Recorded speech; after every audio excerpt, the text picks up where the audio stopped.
So I'm sure most of us have heard the saying, it takes money to make money, and this is absolutely the case when we're talking about video games. When creating new games and trying to get them out to the gaming public, you have production fees, distribution fees, promotion fees, and even submission fees.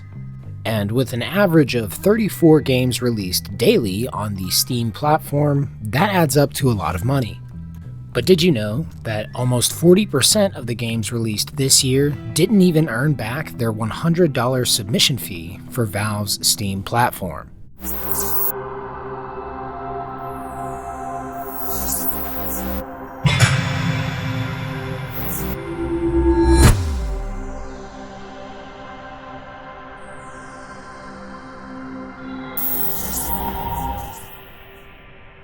Hello fellow travelers and welcome to the Hard Light Network.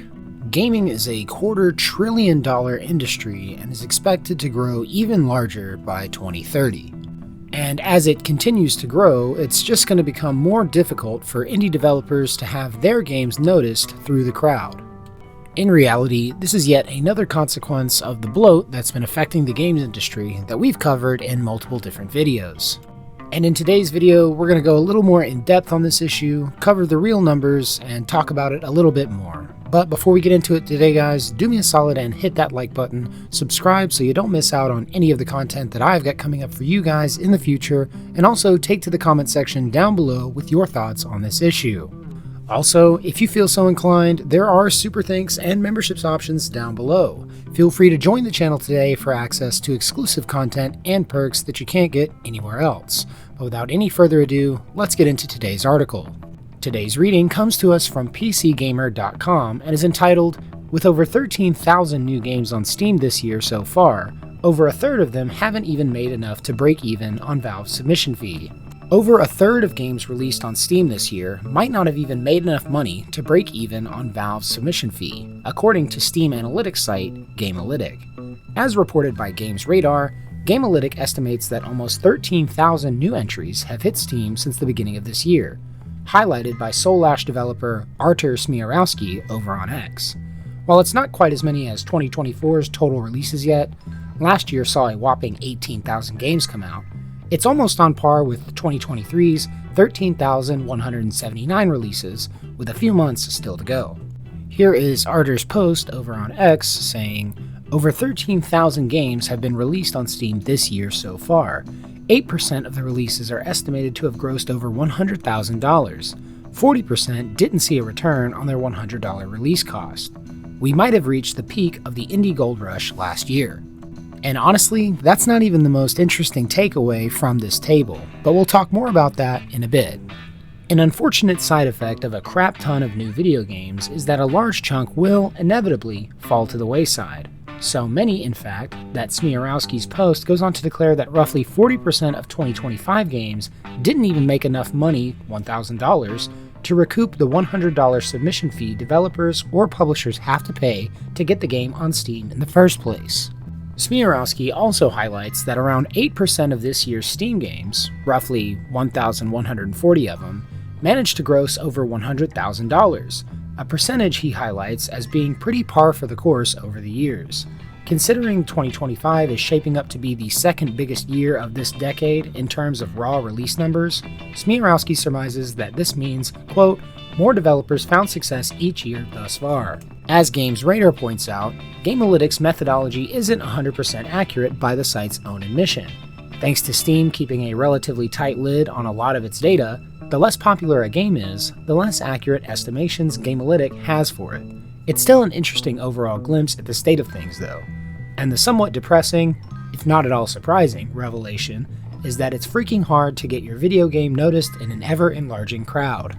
Ex-user Potatomancer at Plan B Apiary responds to Artur's earlier post by saying, "I'd actually like to see a list of like the bottom-selling 100 games on there, as I bet there's at least one gem among them." To which Artur replies with a list of the bottom 70 or so games with up to a $10 price tag, showing that all of them only sold one copy. Smiarowski also shared some of the lowest selling games on Steam, quote, "with up to a $10 price tag. So naturally, I went poking through a few different store pages to see what we're all missing out on. I was largely expecting to see a heap of Vampire Survivors clones and deck builders, and trust me, they're there, but I was surprised at the rich variety that was lurking at the bottom of Valve's pile. Puzzlers, 2D platformers, cel-shaded cyberpunk motorbike brawlers, stuff that, with better visibility, might have had a shot. Perhaps not the one titled Femdom Tower Defense though. And that's the end of the written article, but there's still a lot more things I'd like to discuss personally. First and foremost, with 13,000 games releasing every year, I don't think it's actually possible to see a sizable fan base grow for any particular title without some major stream of luck or a massive marketing campaign.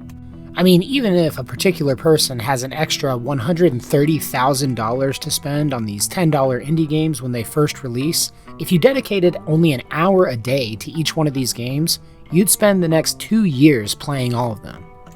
That's a bit of a tall ask, even for the most unemployed gamers out there. I think what's the most potentially blackpilling takeaway from all of this is the average indie game development cycle is about 6 months to 3 years, and I honestly can't imagine spending that much time dedicated to creating a product only for it to make $10. It just goes to show that for every success story that comes out of the indie game market, it stands atop heaps of millions upon millions of unknown, completely unprofitable titles.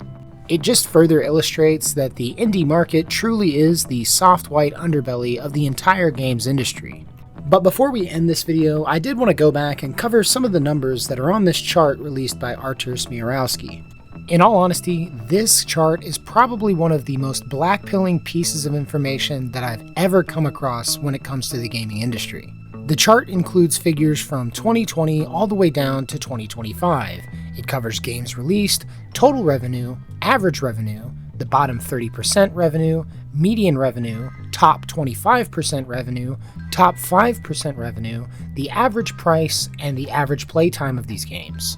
As you can see here, in 2020 there were just over 8,500 games released, with a total revenue of $8 billion. The average revenue being $934,000, with the bottom 30% seeing $94, the median revenue being $634, with the top 25% of these games receiving $7.7 thousand of revenue, the top 5% receiving over $600,000, and the average price of these games being $7.30, with an average playtime of just over 5.5 hours. If we compare that to this year's numbers, it actually paints a pretty bleak picture. In 2025, there were 13,000 games released so far this year, with a total revenue of just over $5.5 billion. The average revenue of these games is just over $350,000, with the bottom 30% receiving $37. The median revenue is almost $250, the top 25% being $4.3 thousand, the top 5% receiving just over $300,000, the average price being $8.2, and the average playtime is just over 4 hours per game. This chart shows that even though there were almost double the amount of games released just this year, that there's been a steady decline in total revenue as well as average revenue across the board, as well as a lowered playtime. Even though there are more new games readily available, priced at a higher price point, they still barely cleared the halfway point in total revenue from 2020. And 2024's numbers are even more illustrative of this point. 2024 saw over twice as many games as 2020 saw, and yet they still didn't make the same amount of total revenue. In spite of that, the average revenue across the board is less than half of that which we saw in 2020, despite comparable playtime and a higher price point per game. The raw data on this chart alone shows that the industry as a whole has to put out nearly 3 times the amount of projects just to see the same revenue that they saw nearly half a decade ago. It also demonstrates clearly that even the heavy hitters simply aren't performing as well as they used to. I think the data clearly shows that gamers simply aren't responding positively to the quantity over quality practices of the industry at large. Gamers are spending less money on games, and they're spending less times in the games that they actually purchase. Clearly, there are multiple factors influencing these numbers, but at the end of the day, the raw data says what it says. If you're an indie developer and you spend 3 months to 3 years working on a title, your median takeaway is about $250. No matter how you cut it, the golden age for indie development is over. And though there might be a few select success stories, even those successes aren't as great as they used to be. But that's going to do it for this video today, guys. Thank you so much to everybody who watched up to this point. Remember, if you liked this video, to leave a like and also hit that subscribe button so you don't miss out on any of the content that I've got coming up for you guys in the future. Also, take to the comment section down below and let me know your thoughts on the indie games industry. As a lifelong and avid gamer, it's upsetting to see clear signs of stagnation in the broader industry, but ultimately it just reinforces the fact that our preservation efforts are that much more important. If new games simply aren't hitting like they used to, then we have to go back and preserve the titles that actually were significant cultural and artistic pieces before it's too late. But that being said, I've got a lot more work to do on this channel, so as always, thank you guys for watching. If you liked the video, leave a like, and until next time, love you guys, safe travels.